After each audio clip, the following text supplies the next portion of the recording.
Let's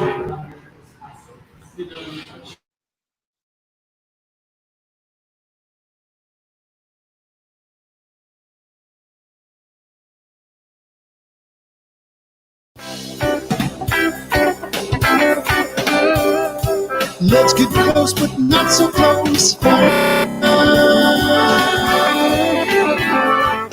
can share from a distance, quarantine. You know we want to see each other. You'll have to stay in your quarantine space while we talk.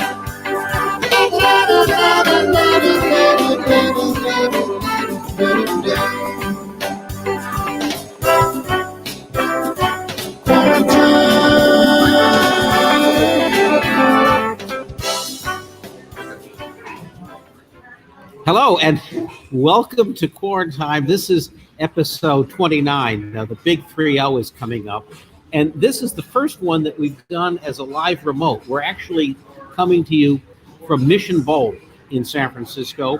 The bowling portion is closed, but people are eating outside because San Francisco is in the process of reopening. And 2 weeks ago today on our show, we were talking about cities, and we had Robin Abad on our show.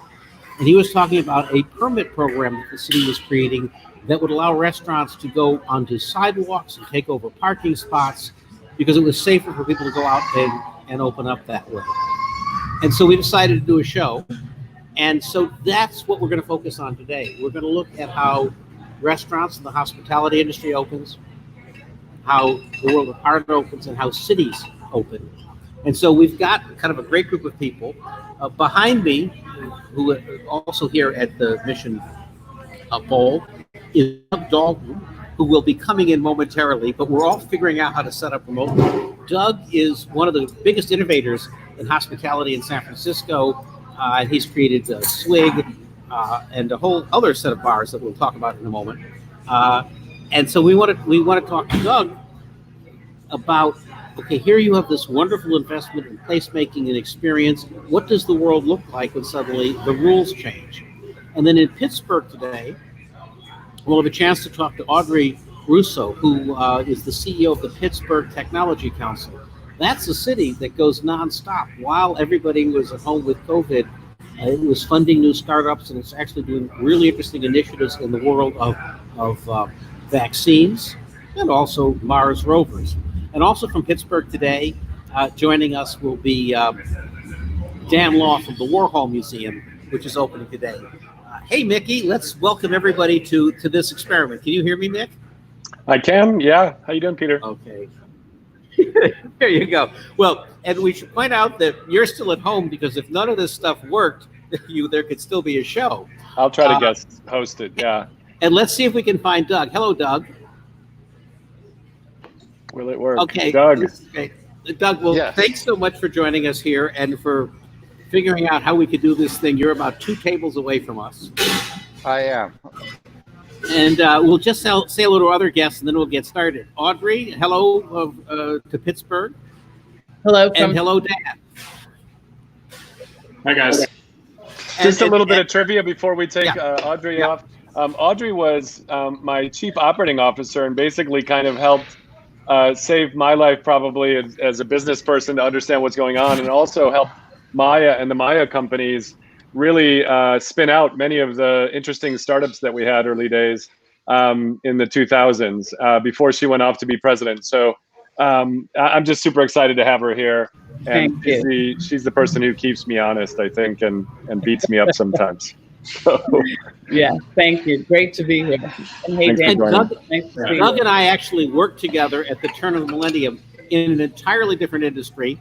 It was the cosmetics industry, but we can talk about that in a moment. And Dan and I met, and in fact, the very last thing I did before I dove into quarantine, or team, whatever we did when we closed the doors, was I was out with you guys at the Warhol Museum. We're going to come back to Pittsburgh in a moment. But I want to start here in San Francisco and talk a little bit about, Doug, you've created a bunch of exciting bars and hospitality places with great experiences. So I'd love you to talk a little bit about what you've created with Swig and Local Edition and Bourbon and Branch. And then what's it like right now when all of a sudden the rules change, and how are you conceptualizing what the next year or two would look like? I mean, that's a great question. What we're doing right now is, so all of our spaces, we have 14 locations, and they're all geared towards experiential drink and ambiance environments. And we focus very heavily on mixology. And all of our experiences are really geared towards the presentation of great cocktails in combination with unique spaces and environments that are very historically relevant.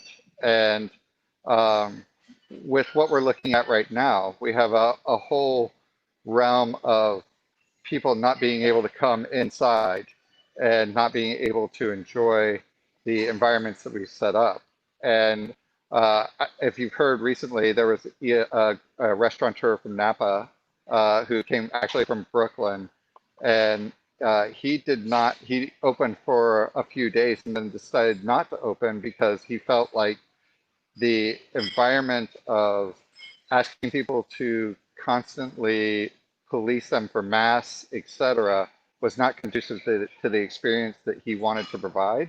And so he shut his doors again. And so what we're hoping to do is find like that common balance, or that nice, that common area where we can actually provide a great experience that is safe and healthy for our patrons, but at the same time, still true to the nature of what we're providing. So does that mean an indoor experience with greater distancing, but trying to find some way to keep it fun? I mean, how do we? Well, some of our locations are conducive to an outdoor experience. Mm-hmm. Not all of them. So we're going to look at which ones have that indoor experience option, and we're going to focus on moving those to a enjoyable outdoor experience for our customers. And the indoor experiences that we currently are not safe to have, we're going to keep those closed. You know, at Gray Area, which you've been to, which yeah. I'm chairman of San Francisco.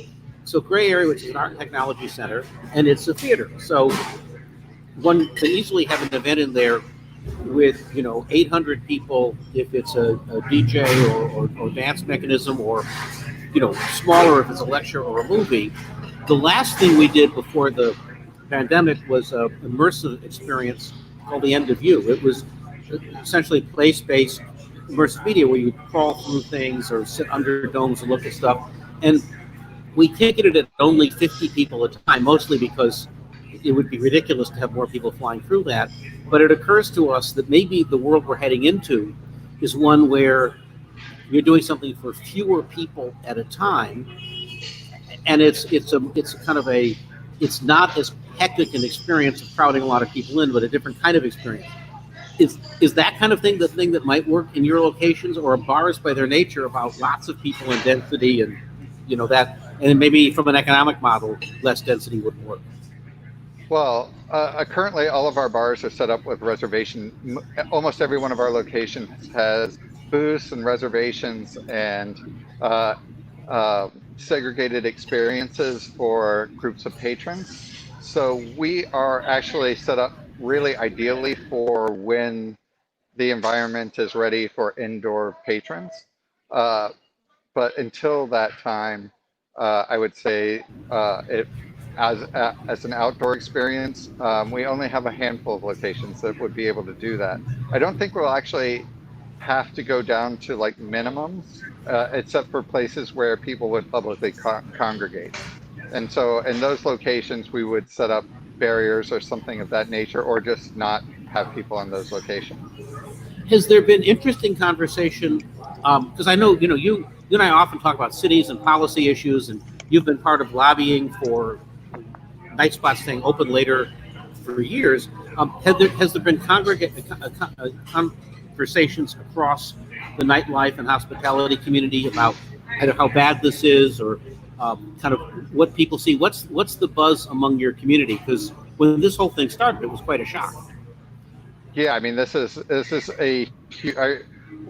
what you're looking at is an industry that previously in history has been recession proof.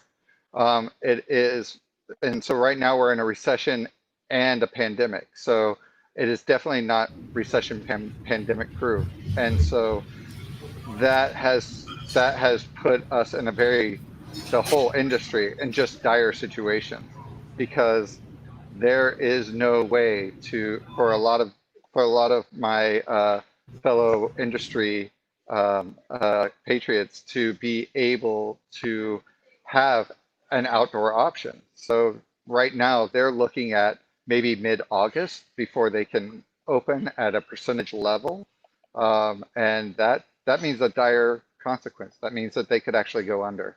And Wow. a lot of bars have actually seen the writing on the wall and have shuttered their doors early because maybe they don't have a landlord that is willing to work with them. So they've had to shutter early because it doesn't make sense to try and wait till mid-August, because that would be too costly. Doug, I've got a question. Sure. You know, I can remember some fairly epic gatherings at Bourbon and Branch. And I'm not Excellent. a San Francisco but I live here now, and we would have like going away parties there, and the fact that it was this crazy speakeasy experience that I don't even know if I can describe, if it's even legal to tell anybody Oh, about it absolutely. before you go. But can you tell us a little bit about the experiences you create? Because I think it's really important for people that maybe don't know about this or from a different part of the world, like the kinds of Right. things you do and what what you bring to this experience. It's not just mixology alone. It's really a Absolutely not. beautiful, weird, interesting, fun, joyful kind of a feel. So can you talk about that a bit? Well, first, thanks for the gracious words. Secondly, the other thing that I would say about like our locations is, so what we do is we do a lot of research on the location that we're about to acquire. And with the example of Bourbon and Branch was a speakeasy during Prohibition, and actually had an operating speakeasy during the 1920s. So the bones of that speakeasy were still in the basement of the bar, and the flip up door in which you would go into the speakeasy is absolutely still something that was there when we arrived. So what we wanted to do was bring that downstairs experience upstairs and make it presentable to the general public, but still give all of that ambiance and feel of the 1920s with elements, modern elements, to make you feel like you're in a timeless location. Also, the location of Bourbon and Branch is in the Tenderloin, which is a very diverse neighborhood, and so the dichotomy of stepping from the Tenderloin into this 1920s speakeasy gives you like this sense of you're really going back in time. You're going from one dramatic element to another, and I think that's very powerful. You Wow. are somewhat of an archaeologist when it comes to these spaces. You showed me Local Edition when you first acquired it, which used to be the press room for, was it the Chronicle? Yes. Okay. Um, and this is Sorry, amazing. the Examiner. The Examiner. So this was Right. in the, was the Examiner the Hearst paper? Yeah. Right. So Correct. in the Hearst building, and then down below there was a floor that was so heavy because the type and the plates had to move, that there were railroad tracks there. So, like, give Yep. us a sense for that building and its history, because you were basically bringing the newsroom experience out of archaeology and recovery. Right. So what this is, a subterranean bar, for anyone who doesn't know, right along Market Street in William Randolph Hearst's first building in San Francisco. And what we did is we wanted to pay homage to the history of that location. It's actually based in the press area and the printing room of the original Examiner. And what we did is we used elements of that era all throughout. For example, the host stand is the what they call a mule, which is a very load-bearing dolly that they would put the typeset on, and wheel it through to the area that you mentioned, Peter, in the back, which is a reinforced flooring, and that flooring is so that if you just had a standard wood floor, it would generate grooves all throughout the flooring and eventually go through the floor because it was about it could handle about 4 tons. So they put steel plates into the floor to handle that weight so that the mule wouldn't dig into the floor. And then it would actually go to a sub-subterranean level, which is still in that building. And that's where it would go to other printing machines and printing levels. You know, I think there's an interesting comment from Adam Mentor in the comments. He's an amazing kind of thinker and complexity scientist and complexity designer. He said he sees a lot of your places as re-enchanting spaces. It's like you're kind of taking them back and re-enchanting them again. And Adam, I just thought, yeah. That Adam makes a very good point. That's actually what we're trying to do with our locations, is try and get people to rediscover the history of locations that have been long forgotten. So, for example, Bourbon and Branch, when we got it, was actually a dive bar. But then when we discovered underneath it that it had the bones of the Speakeasy, we renovated that. And within Local Edition, we were able to turn basically a vacant space into Local Edition with this wonderful history. And then we have it all against the walls, and up you'll see typewriters from that era, as well as prints and papers from that era, which really bring you back to that time and period. With Devil's Acre, for example, it's in North Beach, and we did that as an apothecary style bar, and it actually has the roots of an apothecary all along. And we actually found, in the picture that you're showing, you can see all the medicinal cans that were we discovered and put along the wall for display.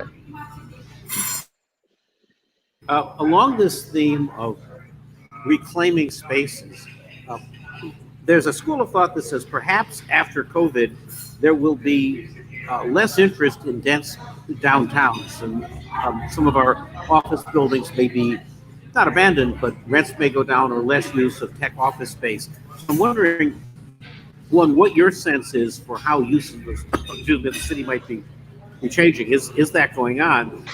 And is there some possibility after this that other spaces that had one purpose may come up? It could be office space, it could be churches, but what does your radar tell you about adaptive use of spaces for your purposes, because there'll be other spaces that aren't needed?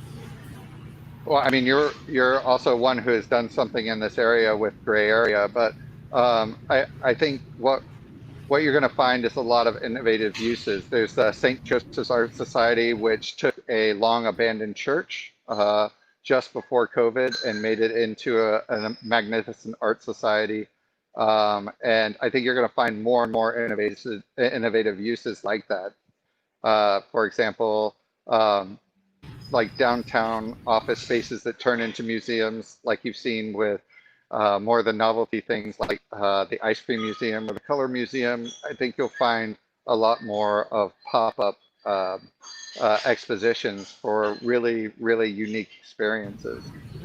And one of the things we've both talked about in this show, and that I've seen in some of the cities work that I've been doing in the Bay Area, we may be heading towards a period of more pop-upness, because pop-upness means less fixed costs, more ability to experiment, right?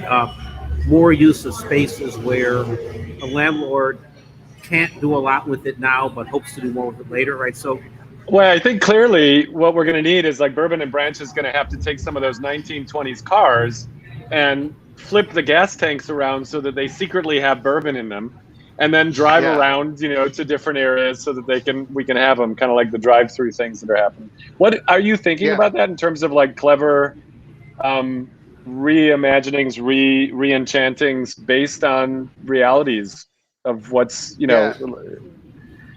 I mean, what we're trying to do is now work with the city and allow them, they're working with flexibility on ABC rules and ordinances. And the city has been great. So far, they've allowed us to start serving alcohol outdoors in proximity of our locations, to as long as we provide food. that just adds the added burden on top of an already burdened market, which is now they have to figure, we as bar owners and not food purveyors have to figure out a way to make food or procure food that is able to be served to our customers without any food prep areas within our locations. So what we're hoping is that the city will make more and more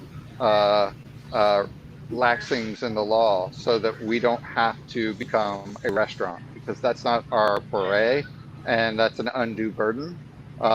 And it also isn't going to change the environment dramatically. It's more of a prohibition era thinking, which is great for us in the who have speakeasies, but it's impractical in this time, especially in a time where you're trying to keep businesses and help businesses.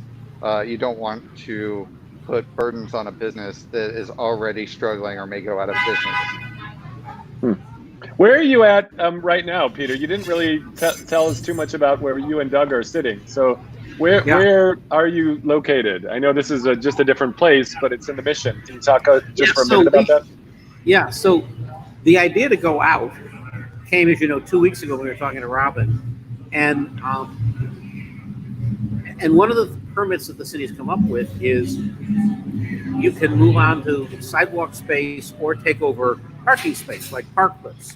So we thought it would be fun to do one of those. Originally, we were looking at going over to Balboa, that is doing this up in.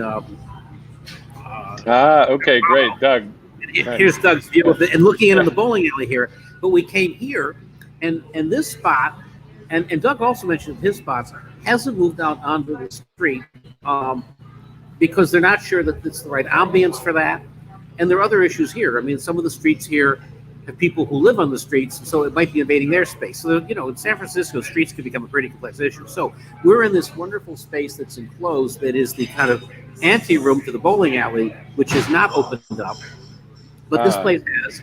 And but this has enough, it has enough airflow or from the outside or something like that? Right. Correct. Yes, I'm not going to turn the computer because I don't have a Don't worry about it. It's okay. But you can actually see, if you're looking over in that direction there, you can actually see that's a grating that goes outdoors. Strict reservations, so you know they're only letting so many people at a time. When you come in, you have to have masks on, and there was a requirement that no more than 6 people at a table, and they suggested that everybody be part of the same household. So Doug, welcome to the household. It's great to be part of the household. Yeah, so that's. But you guys are about 6 feet apart at tables kind of across from each other. Is that what's happening? I'm actually on the upstairs area. So. Oh, you are? Okay, cool. Can you describe the upstairs and what you're looking at in the bowling alley behind you? Oh, it's actually wonderful. So this is Mission Bowl, which is an incredibly popular location, which allows you to have a dining experience with to my left, which is your right, would be the bowling club, which has 1, 2, 3, 4, 5, 6 lanes. Nice. And also, it's great fun to be able to drink and bowl at the same time, although your game probably gets a lot worse. And I've been here many times. It's great. I was living in I am actually sitting on a viewing area, which allows the people who are not participating in the active bowling to enjoy drinks while watching others bowl. See, I thought when I was in Pittsburgh and we were trying to stir up the maker community, and Audrey will be on soon and talk about that. She's been a big proponent of kind of how do you create a maker city, the way Peter has talked about maker cities. We tried taking maker places, places where you use band saws and 3D printers and stuff, and booze. But it turned out that band saws and bourbon, not a good idea. We didn't know that, no. But we had to try it. Yeah. And we never lost anyone's fingers. We kept an alphabetized set of boxes. But it turned out sometimes these don't work. But bowling, maybe that's not so bad. Yeah, I'm sure there's a lot of other maker things that you can do to come up with innovative ideas that with less dangerous utilities. Slightly, but bowling tends to be one of those that's not as dangerous when you're drunk. Pretty safe. We should bring in Audrey soon. Peter, did you have a last thing, or Doug, did you want to mention something on this, on what you're up to, what you're thinking about next? No, I think the biggest thing is that people need to understand that throughout this, if they want the community to reopen or they want their bars to reopen, they really need to be vocal about that to their city leaders, and really be proponents on behalf of their local establishments that they want, as well as doing all of the preventative things to keep the virus down, such as wearing masks, etc. Because if you the current, as of today, London Breed has come out and said that we were supposed to open on Monday. We're now going to be indefinitely delayed until the trend in San Francisco starts to go back down on transmissions and hospitalizations. So they have to do their part as well to prevent that spreading. Actually, ask a very specific. I've got a very specific question of you, and then I will have a similar conversation. We talked to Dan from Warhol. First of all, what would you advocate? What policy things would you like the city to do that they need to hear from? Right, and then how will we balance as a place like yours opens up the safety thing? Is it the denser, the more you need a mask, but kind of like specifically, what do you envision that you want, and how should people be behaving? For me, within bars? Well, first of all, what is it that, from a policy point of view, you want us to support our establishments with respect to the supervisors in the city? What is it that we would be asking them to do? All that we're asking to be treated the exact same as restaurants. So currently, there's two different paths, and the city has said we'll allow a certain leniency for restaurants, but not for bars. So bars are. Right now, we're at a restaurant, and this restaurant's allowed to be open and operating. And we are not allowed to be open and operating unless we become a faux restaurant, which I think is very unfair to ask a bar. If you want to maintain your livelihood, you have to dynamically change your business to become a different business. And I think that that's an undue constraint on bar owners who are already struggling to stay open. And I think what I would ask the city to do is just treat bars and restaurants the same and allow us to have the same to go without a food constraint. And then and then as things continue to open, we would like to be considered on the same opening schedule as restaurants. So we would have the same distancing requirements, the same health requirements. We have all those requirements already, and we operate in the same fashion. So it feels like for a lot of cases, we're on a different track that is a kind of deeply unfair track. Well, and I think your point at the very beginning of this is that this is dire. This is not just, the recession is one thing, and we're heading into that. We haven't really hit the full brunt of it, but with tens of millions of Americans out of a job because of this, we're heading into a Great Depression. But the question is, how do we get small businesses, startups, people who actually found a business model? How do we help them, stay alive? And the pandemic combined with the recession, that's just not that's dire for bars and for your group. And yet, it's a part of society. We want to look for ways that we can actually encourage small businesses and get things moving. So it's just sort of, how do we work together and remember how to make this happen as a society? On that note, just one final point to yours is all the bar owners and all the restaurant owners want our patrons to be safe. So we're not trying to ask them for any leniency that would put our customers in danger or change anything in our operating procedures. We're just saying, give us the same level of ability to operate as everyone else is afforded. Yep. Excellent. On that note, let us go cross country and welcome Audrey to these microphones. Let's see if Audrey's available. Audrey, I see you have dogs. I'm available. I'm holding on to one of my dogs. This is Whitney. By the way, we lost Doug. Thank you, Doug. We're going to come back to you for conversation later. But Oh, and look, it's I heard a dog barking. I don't know if it was yours or one here at this bar, but it's a dog day here. It is. It's a dog day. We're having a dog day. That was Introduce us to your dog. That was very great hearing from Dan and hearing what the issues are that you're facing there, because as we faced so many of those same things in Pittsburgh, just in terms of bars and restaurants and the decimation and not have been that creative early on. And now we're trying to figure that out, how to be creative. So it was I think those points resonate across the nation, not just in San Francisco. What's the status or readout on kind of Pittsburgh kind of rebooting as we're kind of coming to this next phase? I know that in your work, in the tech world, there's been a bunch of activity and companies funded, so it looks like it never rested, but there must be other parts of town that you're working on. Yeah. So what's the status? Yeah, I mean, it's true. It's never rested because Pittsburgh is a very diverse ecosystem. There isn't just one sort of market sector that defines Pittsburgh. It's everything from technology in healthcare to artificial intelligence to autonomous vehicles. But we've seen hiatus. We definitely have seen hiatus. We've seen slowing down, and we've seen, a lot of the movement that happens in the future for these companies come out of the universities like Carnegie Mellon and the University of Pittsburgh. And many of these companies have slowed down their hiring. And then it's exacerbated because of the visa situation that just came down, just in the last couple of days from, Washington. So Pittsburgh is sort of just, it's an amalgamation of stories. It's not just one. But the restaurants situation is very similar to what he just articulated is happening over there in the Mission.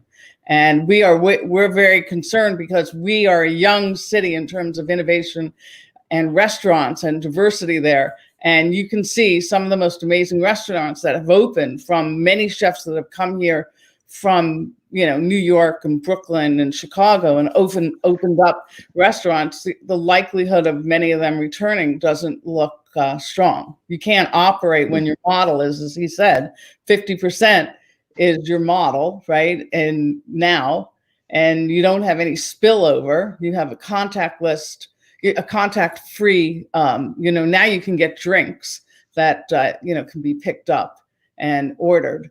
But people can't continue to work that way. Their margins aren't big enough for them to accommodate that kind of change. So it's very similar. And I would have thought, listening to San Francisco, you would have wrestled those issues much better than we have in Pittsburgh. So Audrey, I want to hear a little bit more about some of the good news. Some of the, Pittsburgh doesn't seem to be stopping at other business startup tech side of things. Because Pittsburgh obviously was seen as the Steel City for a long time. It went through its own kind of troubles after the sort of closing of the steel mills, but then kind of came up fairly early and became kind of a hub for machine learning and robotics. And obviously one of the vaccines, the polio vaccine, came from University of Pittsburgh with Jonas Salk.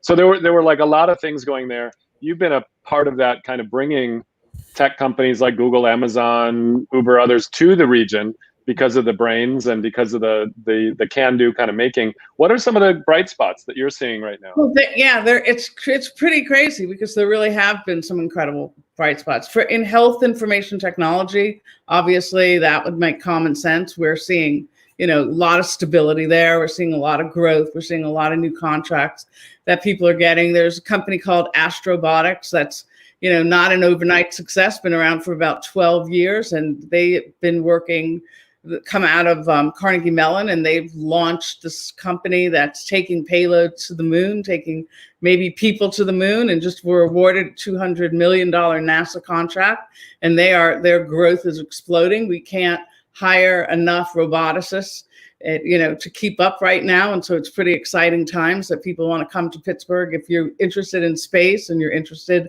in trying to solve really hard problems in terms of what's next out in our galaxy, people come to. And that just happened very recently, during COVID.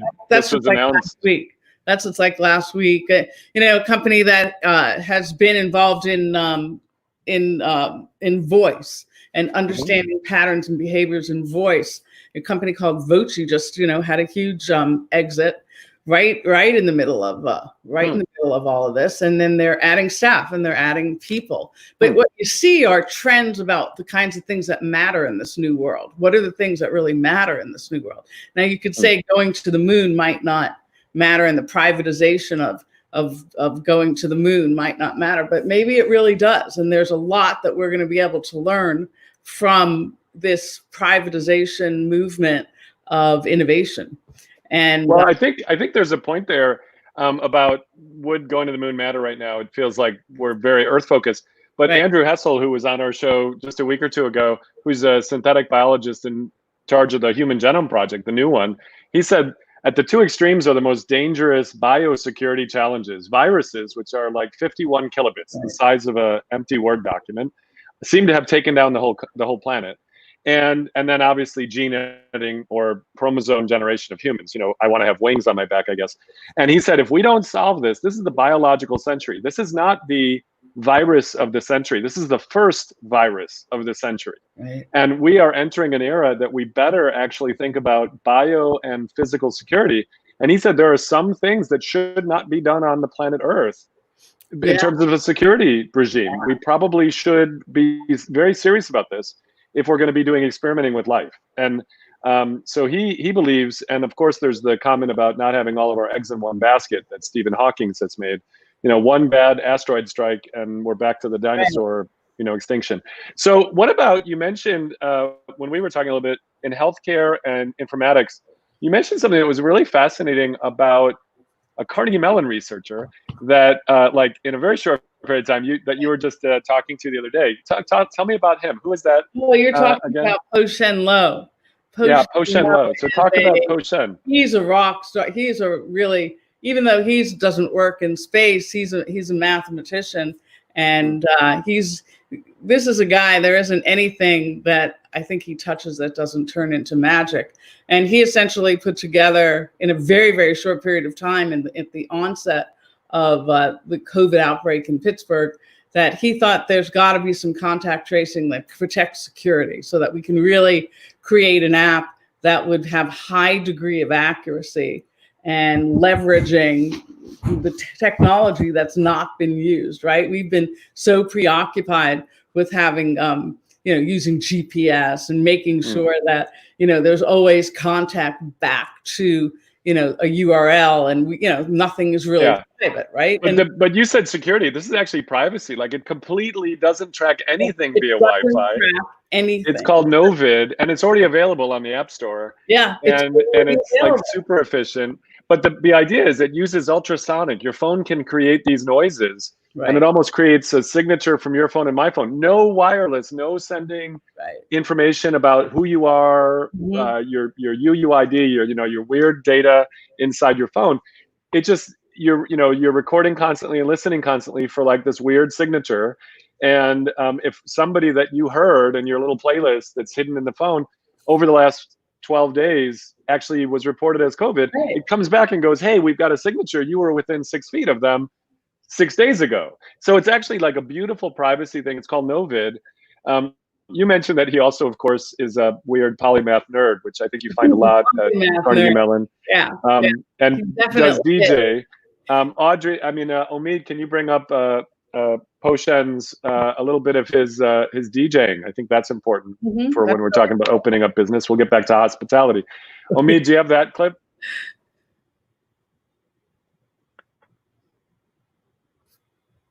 Oh, that's XP. Oh, here we go.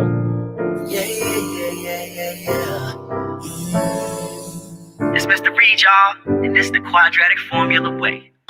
Hey now, can I talk math with you? What about quadratics and parabolas? It's a cool way to simplify. If you can't factor, give this a try. Got your trajectory showing on the graph. The axis of symmetry cuts it in half. One of the best formulas to use in math, on your work or to use in class. It goes something like negative b plus or minus the square root of b squared minus 4ac all over 2a. That's the quadratic formula way.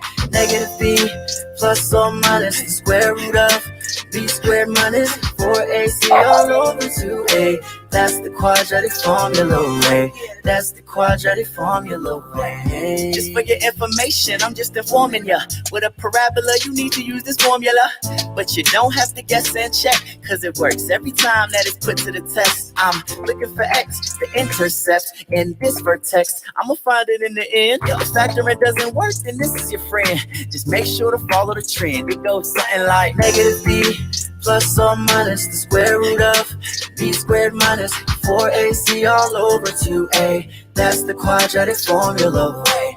Negative B plus or minus the square root of B squared minus 4AC all over 2A. That's the quadratic formula way. That's the quadratic formula way. A soccer ball gets kicked. Yeah. It's schoolhouse rock. It is. Next generation. But I think that's Yeah. the notion of the makers can't help themselves making, right? So he's working with other people. He's looking for ways of doing it, but they're geeks, so they're going to be geeky. You also mentioned one other thing I wanted to bring up, which, and anything you want to talk about, but you mentioned some stuff going on in terms of a possible vaccine and some development going on at University of Pittsburgh Medical Center. Can you give us just a little bit more about that? I mean, there is a team of people just like there are all over the world. I don't know where they rank in terms of the likelihood of them getting to the races. I know that this is a race and we're nowhere near that, but essentially they're an interdisciplinary team of people that are working on a Band-Aid, sort of a Band-Aid like that has follicles in it that will actually have the capability to serve as a vaccine. Now, where they are, they're not near clinical trials at all, but this is the same place where Jonas Salk, had his cure for polio, and it's the same legacy in terms of the work that they're doing and the amount of focus. People come from all over the world just to work in an environment that has people that have actually worked with Jonas Salk and solved some of these, crazy problems. So whether that's near term or not, I mean, I think there are companies that are around the world that are pretty close, meaning maybe in the next year and a half in terms of COVID vaccine. But it's just, here's the thing. The whole world doesn't really understand that, in a rust-belt city like Pittsburgh that has a population of about 104.4 million people, the kinds of things that really serve as the epicenter for the next generation is right here. You're going to have a chance to talk to Dan Law about the Warhol. And, many people probably don't realize that Andy Warhol was a Pittsburgher. His family was first generation immigrants. And right here in Pittsburgh is where he got his start and where, much of his legacy still exists and is building. And it's not just something that's, stopping. So it's almost like any kind of invention piece almost, and any area that people are working on in technology, they're actually working and building companies in Pittsburgh. So that's an anomaly, I think, compared to so many other cities, particularly cities that are our size. Many of them have expertise and domain expertise where there's clusters. In Minneapolis, you'll see, innovation around water and medical devices. You'll see the same thing like in Nashville, where it's focused on healthcare because of the healthcare conglomerates that have presence there. So, well, in that, just to that point, I mean, a lot of people do focus and say everything will either come out of either Boston, New York, San Francisco, fill in the blank, Austin, Seattle, but it's these flyover cities in many ways, or these people that are all throughout the country and the world, frankly, the second tier cities, have brilliant people, and this almost going remote everywhere seems to be allowing people to tap into those people.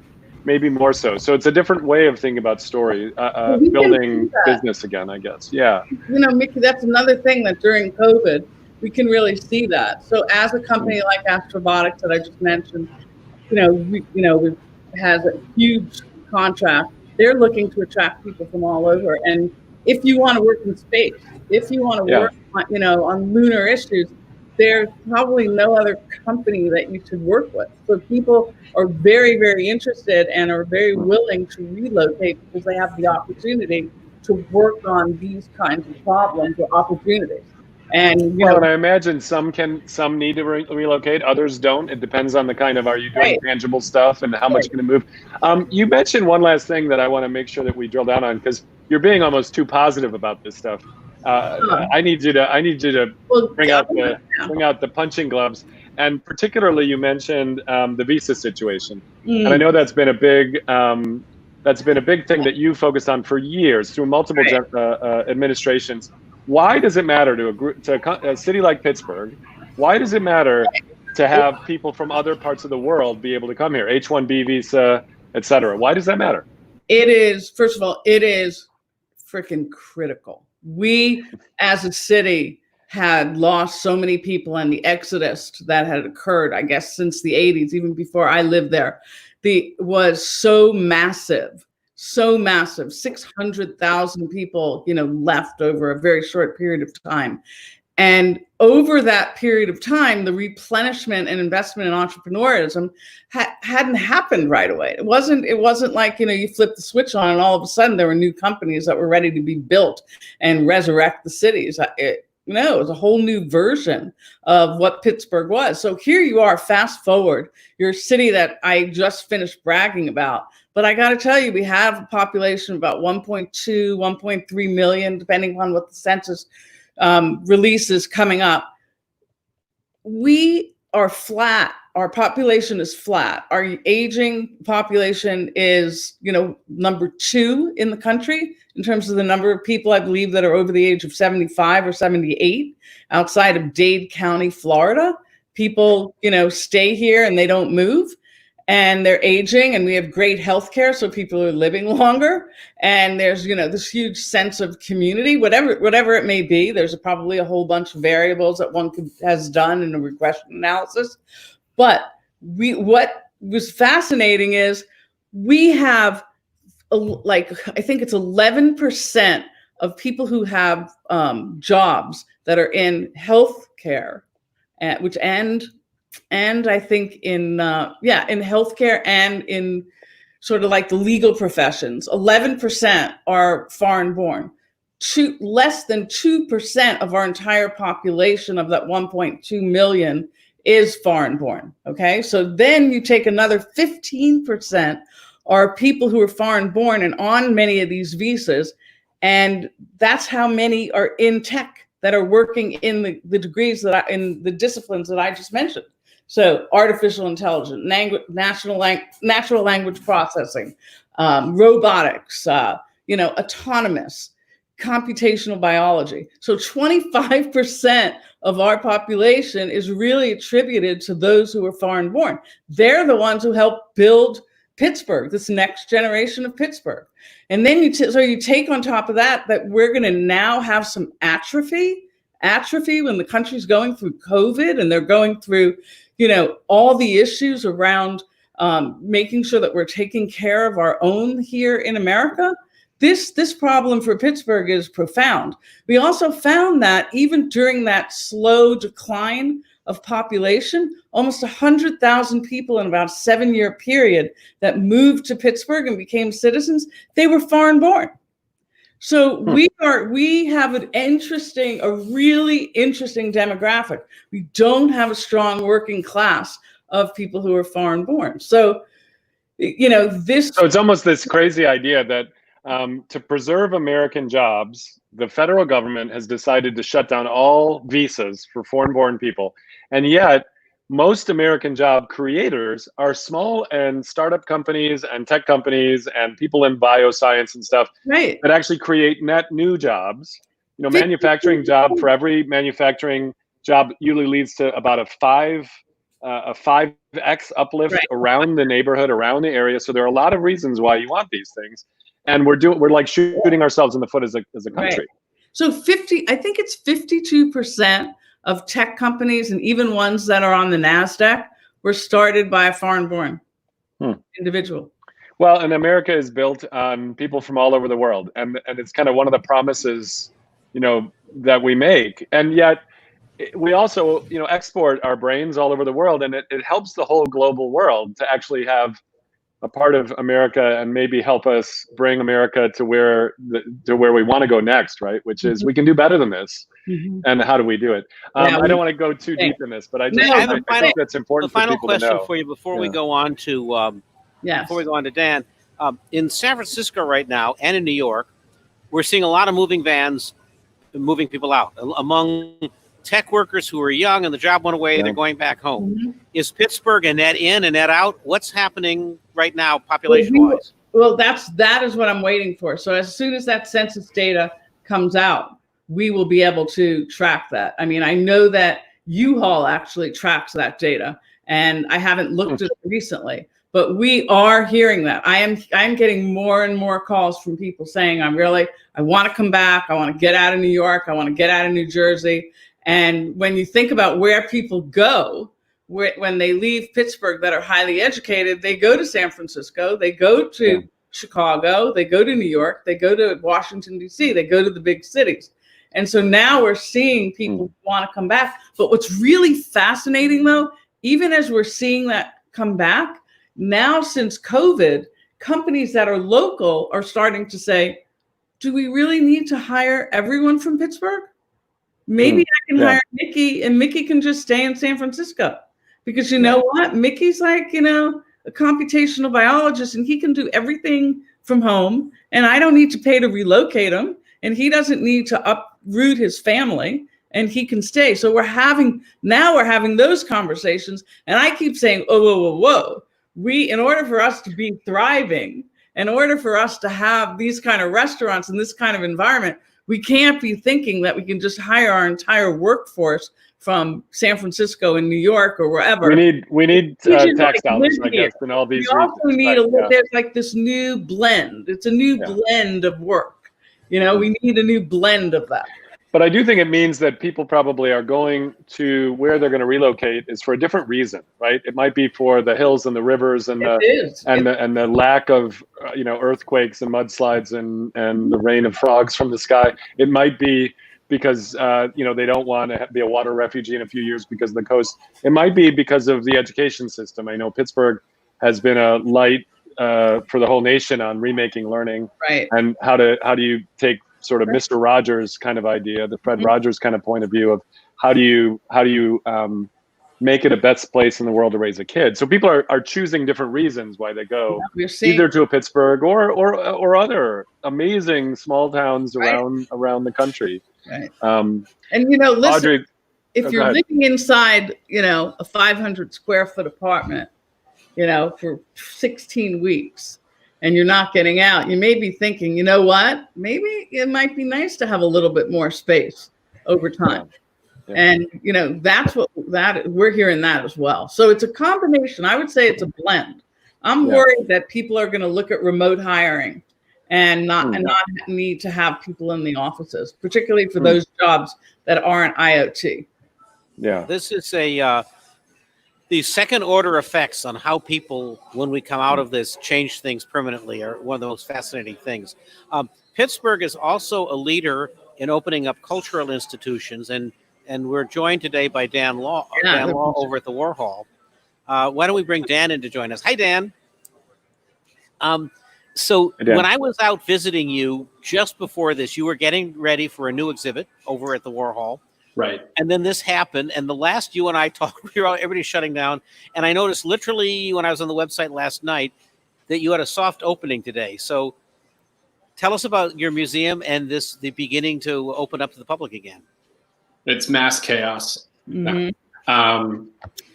It's been a really fascinating, I guess that would maybe be the word, last 3 months. We've gone from, closure, which, was initially 2 weeks.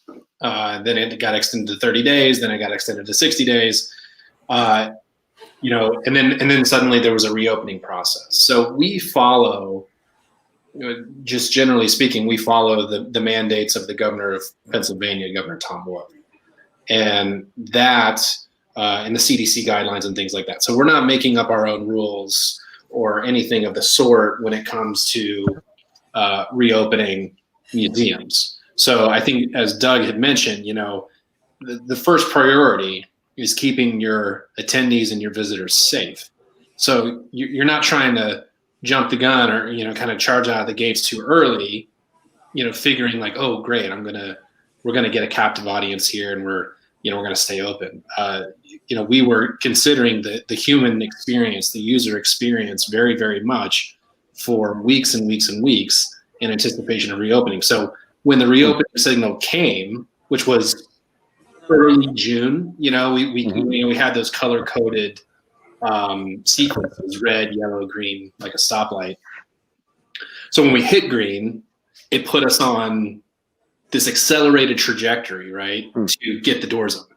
So we had 3 weeks. We say 4, but it was really 3 weeks for our exhibition team and our curatorial team and our visitor services team to scale up and ramp up operations to get an entire museum, 7 floors, right, entirely ready to rock. So that in and of itself is a tremendous undertaking. So it's, you know, it's something that you probably, if you walk into the museum today, which, you know, we had folks come in. It was a members only with the Carnegie Museums of Pittsburgh. So it was a soft opening, so to speak. But when folks came in, you know, there was a relatively frictionless experience. You can see the signage we use. Actually, you see the shoes, the left and right shoes. That's actually a dance diagram of Andy Warhol that sits up on our 7th floor. So he uses a dance diagram for the foxtrot. So we just use that as a creative, artistic way of showing people where to stand, how to keep 6 feet apart, you know, using Warhol in a kind of a humorous and quirky way.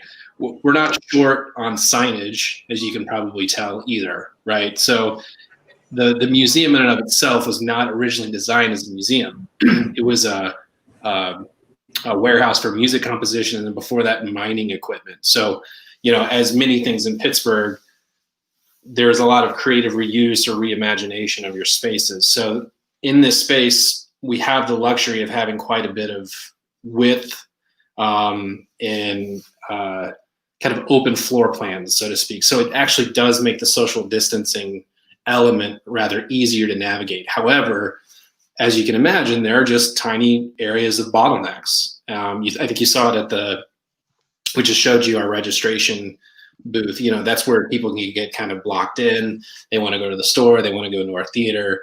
They want to get tickets. You know, these are little spaces that, you know, you might not even really think about on a regular day-to-day basis, but these are points where people are staying in contact with each other, or they're lingering around with one another, and they may not necessarily feel safe. So we have to put a lot of thought into, you know, the flow of traffic and the way people are actually going to behave in these sort of communal and public spaces. How is, you know, the Warhol Museum, the Carnegie Museums, et cetera, how are they all doing? I mean, this has got to be a rough time in general for donations, for anything that's community-based arts organizations. Sure. How is that going? And also, what are some glimmers of hope? You know, what are you excited about in seeing people kind of rally or looking at things differently? Yeah, no, it's a great question. You know, when closure happened, I mean, this is my job, right? The advancement is a fancy word for pretty much money, right? And the business operation of the museum. The first thing you think about is, what are your hits to revenue? What are your hits to the economics of the museum? And then simultaneously, you think immediately about your people, because those two things you cannot separate. You can't just say, we're going to lose money or this, that, and the other thing.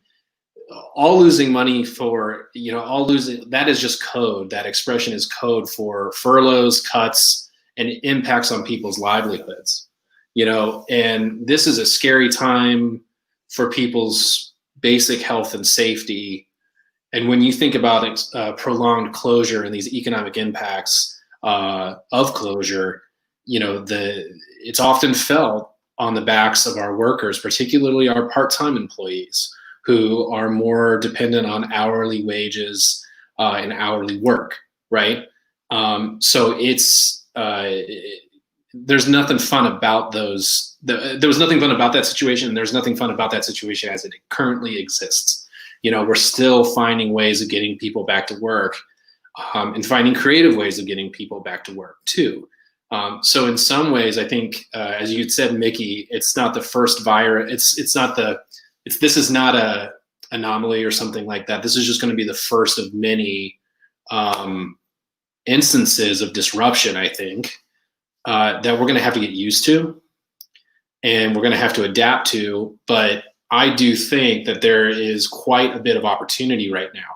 Back to your sort of positivity point, I think the Warhol and I think our arts and culture institutions have an enormous role to play in the transformation of our economy. I think technology, I came from, before the Warhol, was in this I was in the startup space. I produced a music and innovation festival that Mickey actually spoke at. He was one of our keynotes. And, I remember being on the tech side and thinking about the tech side of things. When you're in the arts and culture space, it reminds you of the need and the necessity for creative thought and how it dovetails with a lot of these technology plays that Pittsburgh is experiencing. Because I can tell you guys, the future of Pittsburgh is not going to be defined exclusively by software engineers. It's not. And if we are, we're in big trouble, right? We're going to have to find space for software engineers, but also artists and creatives and designers to all work collaboratively together to figure out solutions to extremely complex problems, And I think Pittsburgh, the positive side of that, and you guys kind of ran you rolled the tape on the greatest hits, the recovery out of rock bottom. You talked about Jonas Salk and, the polio vaccine. Pittsburgh has a penchant for this. It has a knack for practical problem solving. The people here are very pragmatic, but they're brilliant. It's just a natural, really innovative place. Not because people born in Pittsburgh are inherently more intelligent than anywhere else. The conditions here, I think, force innovation. They force creative thinking, and they always have. Dan, I want to see, maybe we can bring everyone else in. I'm kind of curious. And I remember Thrival, which frankly was amazing because it was this massive steel, I don't know, is it a steel refinery, steel plant? It's a blast furnace. Yeah, you and I got blast furnace. We climbed. You're climbing up these crazy, it's like 6 stories inside of a blast furnace, and the furnace things are bigger than some, buildings inside these places. And you see blasted out, melted train cars and other things. So and to have a festival there that is tech and art and covering many shapes and sizes over a few days, it felt like kind of a Lollapalooza meets steelworkers kind of thing meets tech or something. It was very fascinating.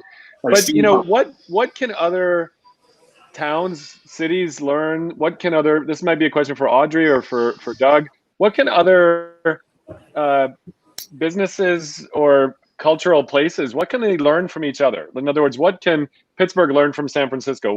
Audrey, what do you think other towns can learn from some of the weirdness that has come out of Pittsburgh? Or Doug, from what you're seeing, the stuff that really gets you excited about being in San Francisco, what can other places learn about it? People, I'm going to jump in real quick because people ask me to speak on this all the time. What's the magic potion that you've had pre-COVID, right? The whirlwind that we're in now. Build on your assets. Don't copy. Don't think that you're going to try to be Silicon Valley. Don't think you're going to try to be Chicago. Build on your assets. That's what Dan just was talking about. It's really what's in the DNA right here. What the communities have built over long periods of time. What the neighborhoods have expressed themselves in terms of who they are and how they've built up. Yeah, I mean, as a result of all the big, titans of the industry in the 1900s, there was a ton of entrepreneurism. Pittsburgh actually has, if you want to build a small business that doesn't scale, so this is the inverse of all of you in San Francisco. Hyperscaler, That doesn't, you don't have to scale. And it can be a restaurant, it can be a dry cleaners, it could be whatever the new iteration. Do you know that we are ranked number 1? 16% of companies that have 50 people and that have lasted the longest Now, we can get into all the drama about succession planning and families and, all that kind of stuff, but who's talking about that? Right. That, not everyone wants to be Jack Dorsey. Not everyone has the chops to be. I'm working on his beard, though. I do want to see if I can get closer to Jack's beard. Doug, what about you on your end? A lot more than that. I gotta work on it. I'm working on the hair too. Yeah. Doug, I don't know if you have a question for anybody, Dan or Audrey, or just an insight that you have from what you've been doing.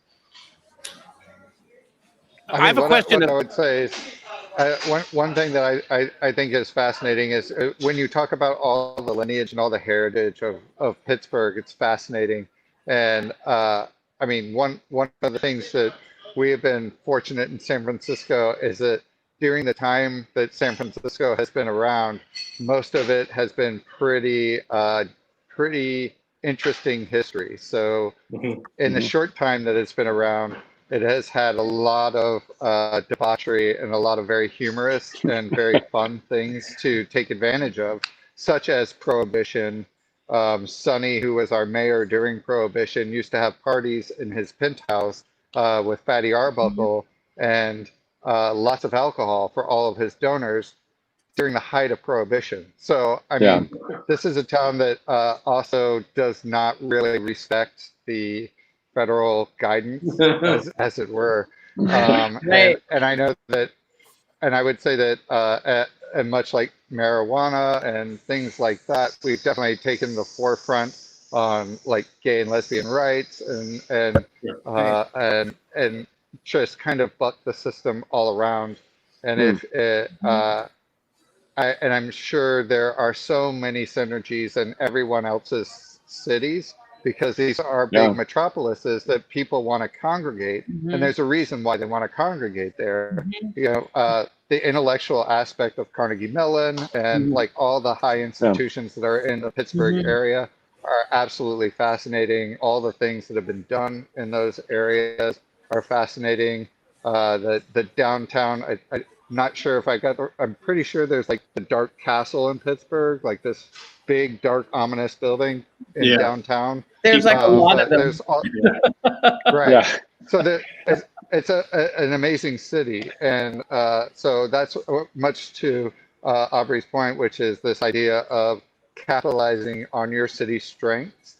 And that's what we've always tried to focus on in our business, and propagating that unknown history that people just don't know a lot about. Right. And it doesn't have to be positive. Like even the darker sides of the history, people love that. And so I think that's what I would say to anyone who's not in the Bay Area. That every major metropolitan area has something, and even like non-metropolitan areas have their fascinating things that have happened. Like, I don't know if you remember, I think it was it Sarah Sanders who was like kicked out of like the Farmhouse restaurant where George Washington was, or some like really famous restaurant like outside of DC. And I mean, they've obviously capitalized on the historical aspect of this location that George Washington stopped at once to have a meal. And I think that those kind of legacies can live on, and people love to know who or what has happened before them in the location. And it feels like this goes back to maybe Dan's point in that, any town where you get humans together, I think, needs creativity and liveliness and culture, and actually it becomes, a place that creates creative friction and creative kind of, combinations, right? Jeffrey West in his book Scale studied cities around the world and saw a fractal scaling effect where more patents came up the size of the city, more, the amount of money you got paid, more weird connections and things. But it's almost like we have to always remember to invest in the sort of arts, the liberal arts and the other things, because those are the cultural parts that are probably we take for granted so much in some ways. But humans are crazy and quirky and weird, and that's the fun part of it. And one of the things I would say to Dan, who is obviously has a whole museum around probably one of the quirkiest, weirdest characters that there is, who is absolutely fascinating. I mean, that's exactly my point. Is there's this people are intrinsically fascinated with what Andy Warhol had created, and I like even to the point of like one of the most fascinating things. If you haven't watched it, you should. Which is Andy Warhol went on a talk show and refused to speak the entire time. And he brought an interpreter on to speak on his behalf, and it was one of the most fascinating things. It was because they kept trying to interact with him, and he refused to interact. He just let his interpreter interact. You know, one of the conversations that we had, Dan, you and I, and your leadership at Warhol, just before COVID, speaking to kind of Doug's point about heritage, is today Warhol's seen by the world as a guy who did these masterful paintings collected by fancy people, and we should be reverent. Yeah. But Andy Warhol was not that way. The factory was an incubator, an innovation lab, trying new things all the time, pushing products out, always doing new things. Right. And that sense of making and experimenting and creating, and you can do things and being pushed, is exactly the kind of maker entrepreneurial spirit that captures Pittsburgh at the confluence of arts, at the confluence of making. And Warhol was pushing all sorts of new things with lithography and technology and stuff. And I think, Doug, in your celebration of the weird shit of the past, you know, you find the speakeasy, you find the press room, and you recreate it. I think in a way that's what you guys are trying to do at Warhol, which is recover his heritage that isn't just Mr. Fine Art Fancy Guy, but this thing that can animate us. Well, yeah, there's so many different elements to Andy Warhol, and so Donald Warhol, his nephew, works here at the museum. So Donald sounds like him, kind of looks like him.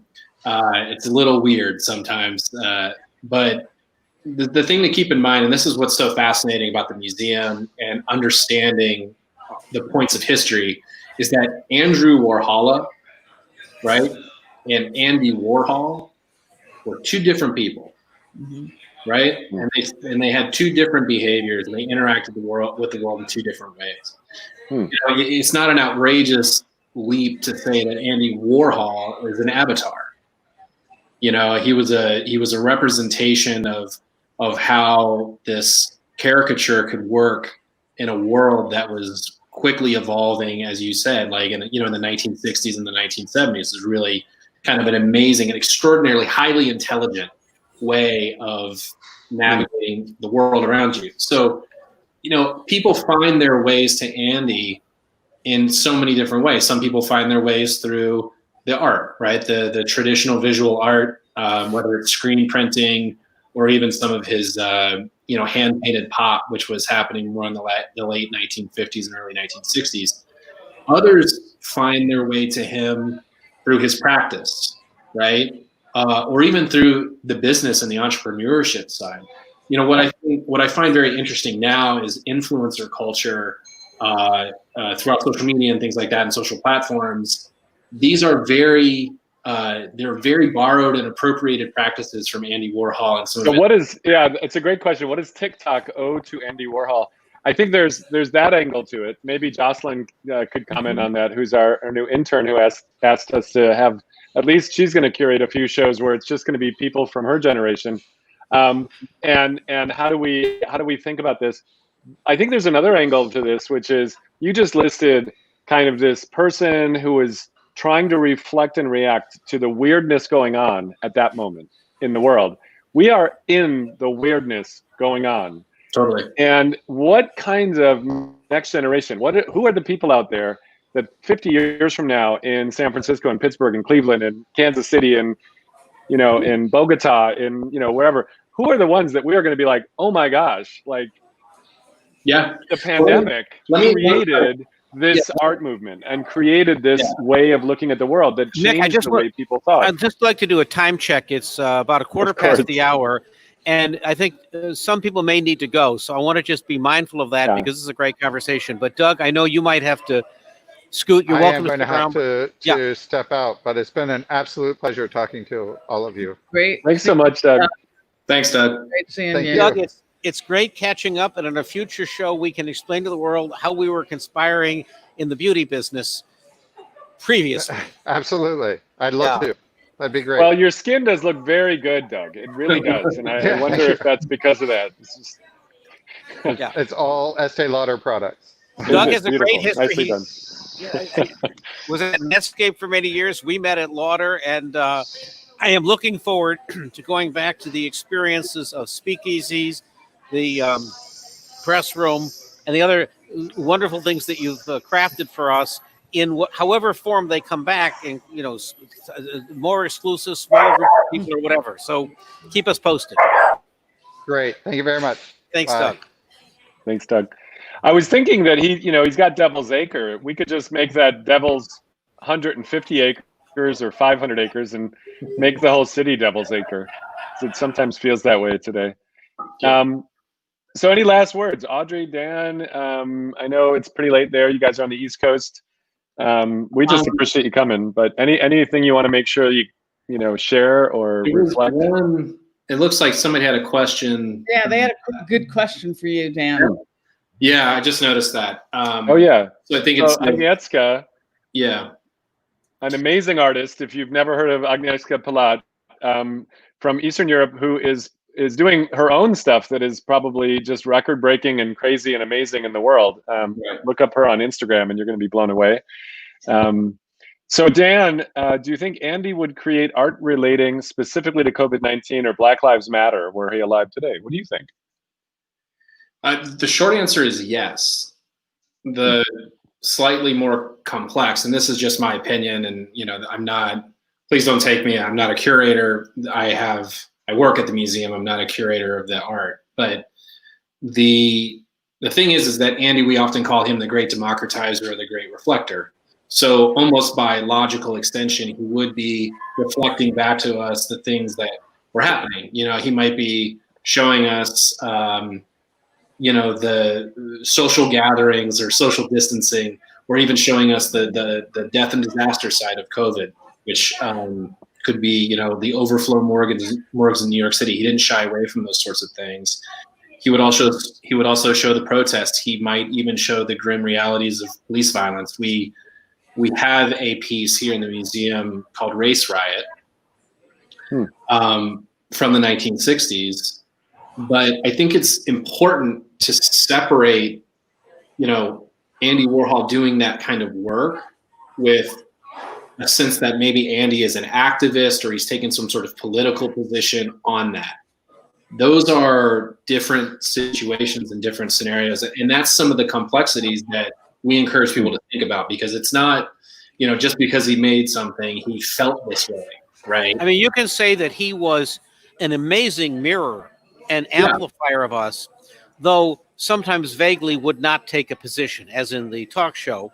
Yes. Your current show, for example, which has to do with Andy's relationships with women, and it's which is called Femme, and it's got his mother, and then it's got trans stuff going on, and then it's got his own sexuality, right? So he's an amazing commentator and bringing of things together. Perhaps you could tell us a little bit about that show, but the idea of capturing a moment and reflecting it back to us. And we have three moments going on now. We have an economic crisis moment that's been going on for a while. We have this racial difficulty moment, right? And then we've got the pandemic on top of this enormous movement towards narcissism and social media. And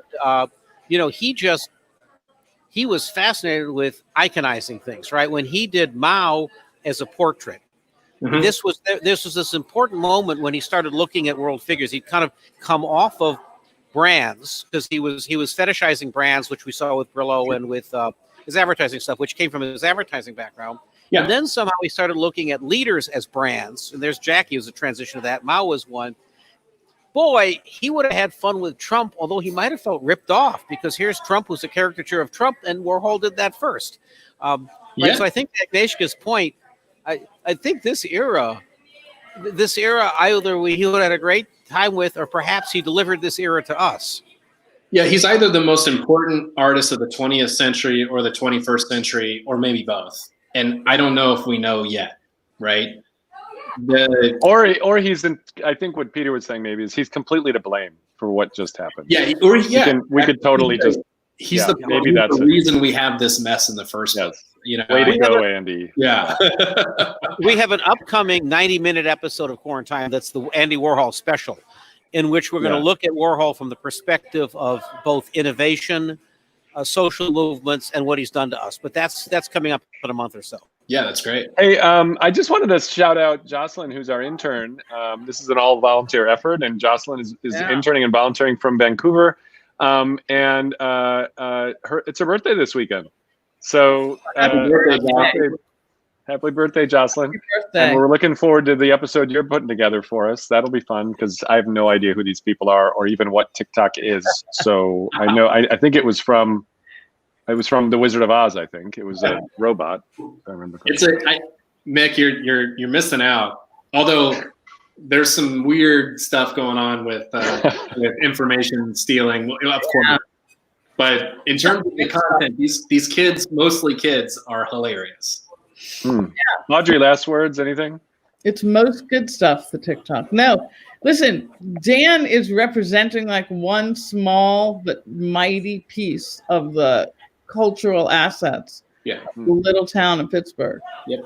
So he gave an example of like the work that he did. He just took something from nothing and created something, which he referred to as thrival. That there are so many stories of that. So if people want to be in a place where people make shit and they make it from nothing, that's the cool thing. I'm not a native Pittsburgher, but I got to tell you, every time I think of a way that I got to go back somewhere else, there's something that happens here and you just go, wow, that just doesn't happen in other places. Take an idea and you just make it. So anyway, thanks for the time. Thanks so much for joining. Yeah. This is fun. Thank you so much. You know, since we started Quarantine, Pittsburgh has been the official sister city of Quarantine, and we keep coming back to. And you know, this was the conversation, Dan, you and I and your leadership over Warhol had over with Gray Area before this started. We said, here we are in San Francisco doing a bunch of this innovation stuff, but how do these sets of ideas recreate themselves in the Rust Belt, but actually one of the most innovative parts of it, and also at a place that is still becoming and wants to take a lot of these ideas and grow, right? So we became interested in the stuff we're doing. How might it express itself there? What could we learn from you? We realized that we were stronger together, to quote somebody, but I forget who said that. And but the point is that these collaborations between cities on different coasts with different types of economies and values and stuff, I think fits into this theme of this moment where things are more distributed and more peer-to-peer. And at a time when there's less national leadership, it's innovation across cities, which is why these conversations are so great. It's all local. It is all local. Yeah. All right. Thank you, everybody. All right. I think it's Quarantine. Thanks for the offer. 5:22. Thanks. Yeah. Thanks for the invitation, guys. Thank you for coming on Blur's Day. It is, in fact, Blur's Day. And it is indeed, at this hour, 5:22 Pacific Quarantine. Thank you all. We'll be back next week. Next week, we've got a series of special issues in partnership with the Aspen Institute. Next week is the Aspen Ideas Festival. And so on Wednesday, we'll be taking a look at some of the very timely ideas coming out of that. And then on Friday is our 4th of July special, where we take a look at the idea that is America, which we'll do here on Quarantine. Have a great weekend.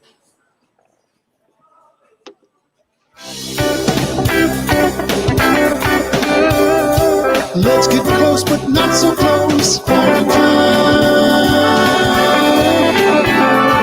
You can share from a distance. Quarantine.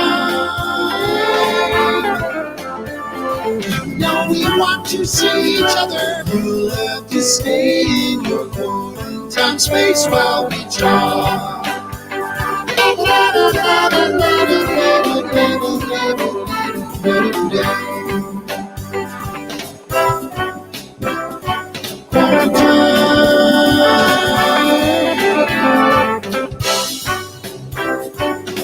we are out.